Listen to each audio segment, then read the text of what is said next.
Good morning students. Today we are going to continue the topic from the paper 2, that is statistical aspect. So we are going to continue the coefficient of correlationship, or it is also said to be the correlation coefficient. So we have already discussed the formula of the coefficient of correlationship.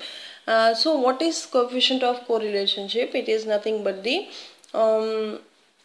the measure.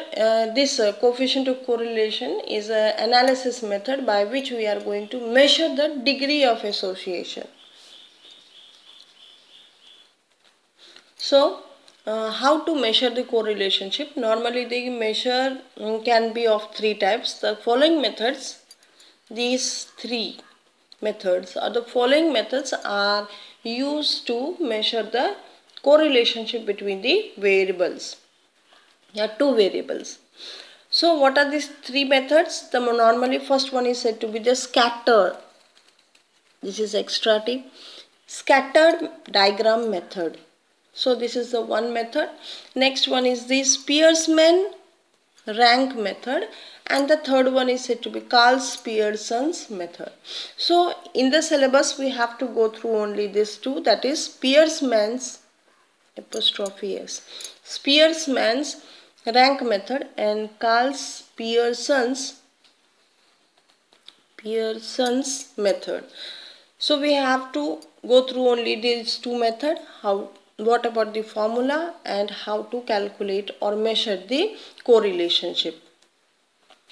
So first we are going to see the Karl Pearson's correlation coefficient method. So a scatter diagram is a convenient way of displaying the existence of the correlation and direction of correlation, but it does not give any correlation values. So the scattered method, it doesn't give any correlation value. It was just displaying the existence of correlation. Just display there is a correlation, but it doesn't show the values to what extent they are related to one another. The two variables are related to one another. Therefore, this method was rejected. Later on, Karl Pearson's method was accepted. So, Karl Pearson's method. So, today we are going to deal with the first measure of coefficient of correlation, that is Karl Pearson correlation method. So, here coefficient of correlation, according to him, is a degree to which one variable are interrelated. So you can say that coefficient of correlation is a degree to which one variables or two variables are interrelated. And in this method they got the value also, to what extent they are interrelated. So it indicates how far a change in one variable is associated with the change in the second variable. So it can be mathematically expressed also by means of the Karl Pearson in 1867 to 1936. So the properties of coefficient of correlation, the properties of coefficient of correlationship is that coefficient of correlationship is a measure of closeness between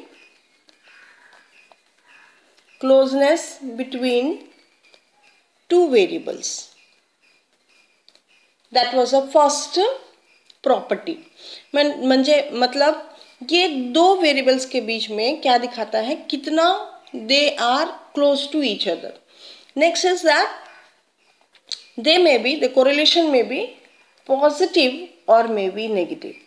दो variables के बीच में relation positive है कि negative है ये बताता है. Next is that the range of correlation coefficient is from -1 to +1, and if R is equals to 1, the correlation between the two variables is perfect positive. And when R is equal to -1, or you can say it is close to -1, then it is says that the correlation is perfect negative. And if there is a strong negative linear relationship between the variables, that is, the variables are inversely correlated, the value of R will be close to -1. Means if one variable increases, another variable decreases. So that shows the relation is -1. That is, R is equal to -1. And if R is equals to 0, when R is equal to 0, that shows there is no correlation between the two variables. There is no correlation between the two variables. So it means that variables are independent. Means this variable doesn't depends on the another variable. So by showing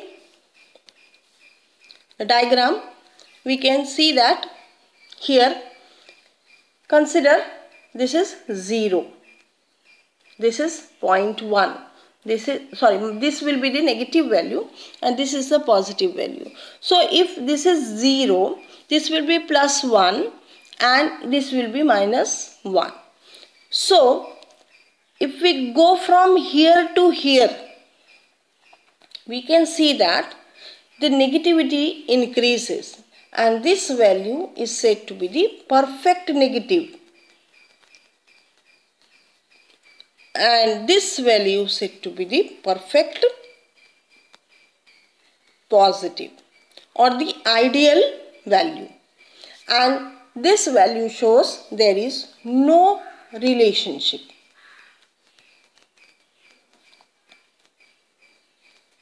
So here you can find out the coefficient of correlation can be represented in the tabular form. So if the value of R is 1, then it is perfect correlation, or we can say that it is the ideal correlation.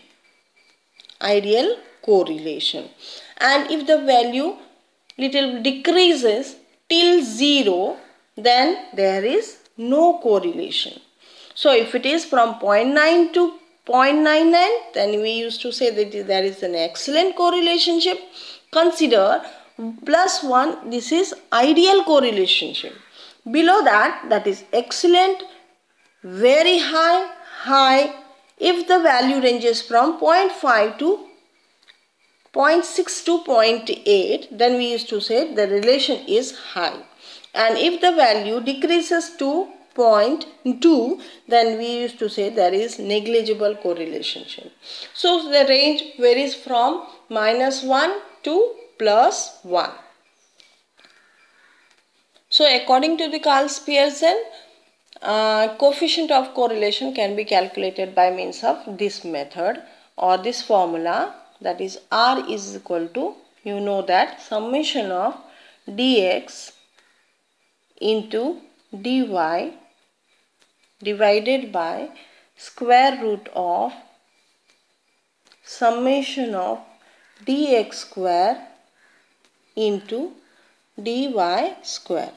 See, earlier also we have done this, we are already familiar with this formula. So this is nothing but the Karl-Pearson's formula. By this method we are going to solve a problem that is tabulated in the table.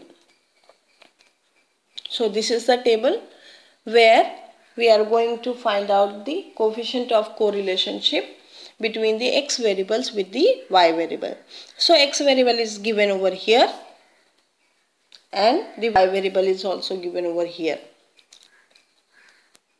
So before calculating, we have to plot a table. So in order to plot a table, we must know the formula.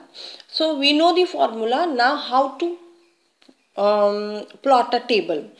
So the working rules for the coefficient of correlation is the step 1, you know that the two series are represented as x and y. So these are the two series, this is x and this is y. So these two series should be represented as x and y. So these two variables is already given to you. So this is the x series and this is the y series.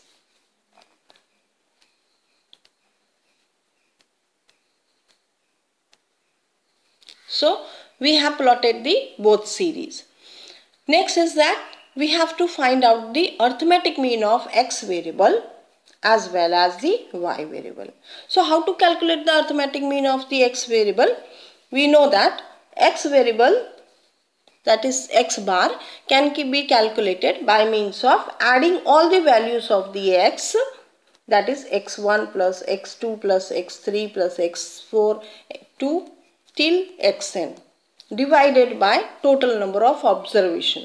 So if it is 8 observation, write down the 8. If it is 7 observation, write down the 7. So we have to find out the mean of the given x series as well as the mean of the y series. Similarly, we have to find out the y bar by means of adding all the y values till yn and then dividing by total number of observation. Consider with the number of observation 7, then we have to divide it by 7. So here we can find out how many values are there. 1 observations are there, 1 2 3 4 5 6 7. So we have to divide it by 7. So the first column will be the serial number, next will be the series of x, next will be the deviation. D means deviation, deviation from means, that can be calculated by means of x minus x bar. So how to calculate the x bar? You know it. What is x? X is the first variable. So here the first variable is 12 and y variable is 14. Okay, so here we'll write it down 12 and here we'll write down as 14. So here how to find out dx? Dx is equal to 12 minus what will be the x bar. So 12 minus x bar will be the dx. Next is we have to square this deviation dx. So we have to just square it. So this is dx square. Similarly, we have to do it for the y variable, that is dy. We have to find out the deviation, y minus y bar, then we have to square it and then we have to multiply it, that is dx into dy. So this is the total, this is the summation of dx, this will be the summation of dx square. Similarly, this will be the summation of dy, this will be the summation of dy square, and this is summation of dx into dy. Now we have to put it inside the formula. We know the formula is r is equal to summation of dx into dy divided by square root of summation of dx square into dy square. So we have to put inside the formula. So dx here, this value comes over here, dy, that is this value comes over here. So we have to multiply this value with this value. Next is divided by square root of dx square. This is dx square, this is summation of dy square, and then we have to square root it. So by this formula we are going to solve this problem. Now you know the formula, now you have to solve this example. So here you have to calculate the coefficient of correlationship. So this is the table which is given to you. You have to find out the coefficient of correlationship and you have to just not only calculate it but also interpret it. So whatever the value you UST get, that value must be interpreted in this way. So if you get 0.8 to 0.89, then you have to say that the coefficient of correlation is very high. So if you get the value beyond 0.9 or 0.94, 93, 96, then you can say that the value, the relation between the two variables is excellent correlation. So calculate and tell me what is the result, whether it is excellent correlation, very high correlation, or no correlation. Thank you. See you tomorrow.